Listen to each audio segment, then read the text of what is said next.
নমস্কার বন্ধুরা, সুপ্রিয়া কিচেনে আবারও আপনাদের সবাইকে স্বাগত জানাই আরো একটা রেসিপিতে। আজকে বাড়িতে একদম খুব সহজভাবে পারফেক্ট দোকানের মতো গুঁড়ো দুধ দিয়ে গোলাপ জামুন বানাবো। তো ভিডিওটা না টেনে পুরো ভিডিওটা প্রথমের থেকে শেষ পর্যন্ত দেখার অনুরোধ রইল আপনাদের কাছে।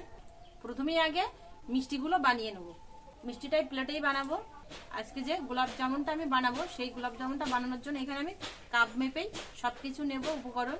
কাপ মেপেই 1 কাপ গুঁড়ো দুধ নিয়েছি, দিয়ে দেবো। এবার এখানে দেখুন হাফ কাপ নিয়েছি ময়দা, দিয়ে দেবো। আর তারও হাফ নিয়েছি সুজি, দিয়ে দেবো। নিয়েছি বেকিং পাউডার, দিয়ে দেবো। তবে এখানে আপনারা বেকিং পাউডারের পরিবর্তে বেকিং সোডাও দিতে পারেন। এবার এর মধ্যে দেশি ঘি দিয়ে দেবো 2 চামচ পরিমাণ। সব কিছু দিয়ে আগে ভালো করে মিশিয়ে নেব।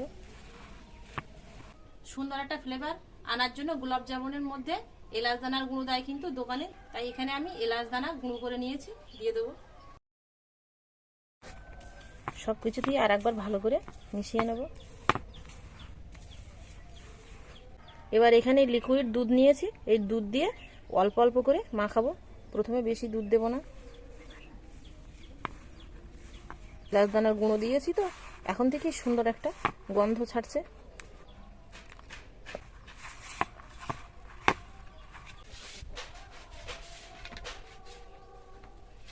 মাখিয়ে নিয়েছি, এবার সাইড করে রেখে দিয়ে আমি চিনির শিরাটা বানিয়ে নেব। 3 বাটি পরিমাণ জল দিয়ে দেবো, আর দিয়ে দেবো 1 বাটি চিনি।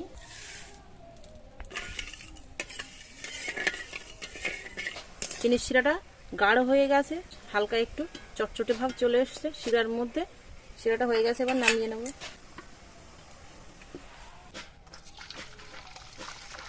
এই চিনির শিরার মধ্যে আমি 1 চামচ পরিমাণ গোলাপ জল দিয়ে দেবো।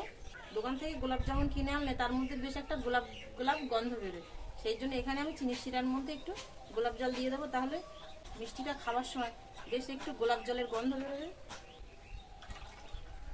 গোলাপ জলটা দিয়ে শিরাটা একটু মিশিয়ে নেব।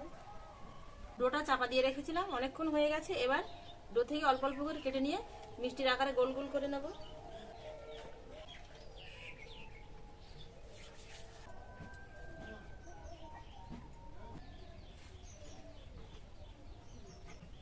নরম হাতে খুব সুন্দর করে পাকিয়ে নেব মিষ্টিগুলো। দেখুন কত সুন্দর হয়েছে, কোথাও কিন্তু ফাটল নেই। এরকম খুব সুন্দর করে মিষ্টিটা পাকিয়ে নিতে হবে।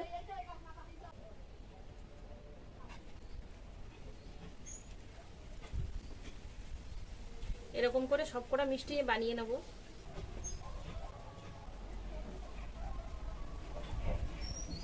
মিষ্টিগুলো সব বানিয়ে নিয়েছি, দেখুন কতগুলো মিষ্টি হয়েছে। এখানে 13টা মিষ্টি হয়েছে। এবার মিষ্টিগুলো ভেজে নেব। উনুন ধরিয়ে আবার কড়া বসিয়ে দিয়েছি, কড়ায় সাদা তেল দিয়ে দেবো। তেলটা গরম হয়ে গেছে, এবার এর মধ্যে একে একে মিষ্টিগুলো ছেড়ে দিয়ে ভেজে নেব।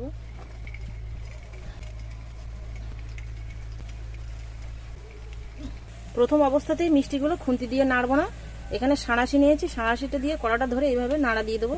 সাঁড়াশি যদি আপনাদের কাছে না থাকে তাহলে আপনারা কাপড়ের টুকরো দিয়েও ধরতে পারেন।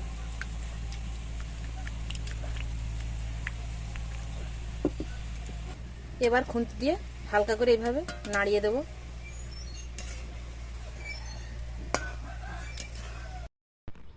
মিষ্টিগুলো এরকম হালকা লাল করে ভেজে নিয়েছি। আর মিষ্টিগুলো দেখুন ভাজছি তো একটাও মিষ্টি কিন্তু ফেটে যায়নি, সবগুলো একই রকম আছে। এবার মিষ্টিগুলো তুলে নেব। মিষ্টিগুলো তুলে নেই, সঙ্গে সঙ্গে এই রসের মধ্যে দিয়ে দেব।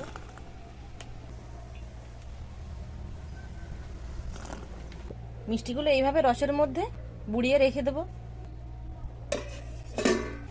ঘন্টাখানেক মতো হয়ে গেছে। ঘন্টাখানেক পরে চলে আসলাম আবারও আমি আপনাদের সামনে, দেখবো মিষ্টিগুলো কেমন হয়েছে। মিষ্টিগুলো দেখুন একদম রসের নিচে চলে গেছে, পুরো রসটা কিন্তু টেনে নিয়েছে মিষ্টিতে।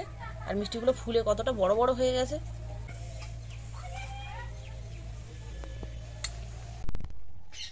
মিষ্টিগুলো একদম গরম শিরায় কিন্তু প্রায় ঘন্টাখানেক রেখে দিয়েছি। দেখুন কত সুন্দর, এই দেখুন নরম হয়ে গেছে আর ভেতরে রস ঢুকেছে কিন্তু পুরোপুরি। এবার আপনাদের কেটে দেখাচ্ছি যে কত সুন্দর হয়েছে মিষ্টিগুলো।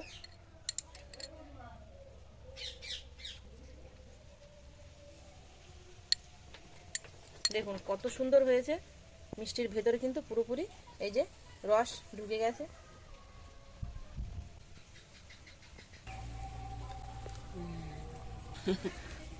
মিষ্টি এমন একটা জিনিস, প্রত্যেকটা বাচ্চাই কিন্তু মিষ্টি জিনিসটা ভীষণ পছন্দ করে। কিচ্ছু বলছে না, মেঘা চুপচাপ খেয়ে যাচ্ছে। কেমন লেগেছে?